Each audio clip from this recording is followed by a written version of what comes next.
ભરૂચ શહેર અને જિલ્લામાં મેઘરાજાની ધમાકેદાર એન્ટ્રી થઈ છે। ચોમાસાના પ્રારંભથી જ મેઘરાજા આકાશમાંથી જાણે મેઘમહેર વરસાવી રહ્યા છે। ત્યારે આજે સવારથી પણ કાળા ડિબાંગ વાદળોની ફોજ આવી પહોંચી હતી અને ધોધમાર વરસાદ વરસ્યો હતો। અંકલેશ્વર અને હાંસોદ પંથકની વાત કરવામાં આવે તો માત્ર 2 કલાકમાં જ 3 ઇંચ જેટલો વરસાદ વરસતા જળબંબાકારની પરિસ્થિતિનું નિર્માણ થયું છે। બીજી તરફ જે વાલિયા પંથક છે તો વાલિયા પંથકમાં પણ 2 ઇંચ જેટલો વરસાદ નોંધાયો છે। સતત 3 દિવસથી વરસાદી માહોલ જોવા મળી રહ્યો છે ત્યારે વાતાવરણમાં પણ ઠંડક પ્રસરી છે। ત્યારે બીજી તરફ જે છે તે ખેતીલાયક વરસાદ વરસતા જે ખેડૂતો છે તો ખેડૂતોમાં પણ ખુશીનો માહોલ જોવા મળી રહ્યો છે।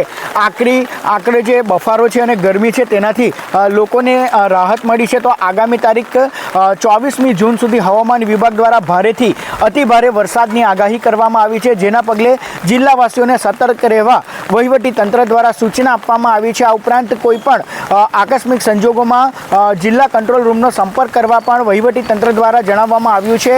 ત્યારે સતત 3 દિવસથી વરસાદી માહોલ જોવા મળી રહ્યો છે, જેના કારણે વાતાવરણમાં ઠંડક પ્રસરી છે। જય વ્યાસ, કનેક્ટ ગુજરાત, અંકલેશ્વર।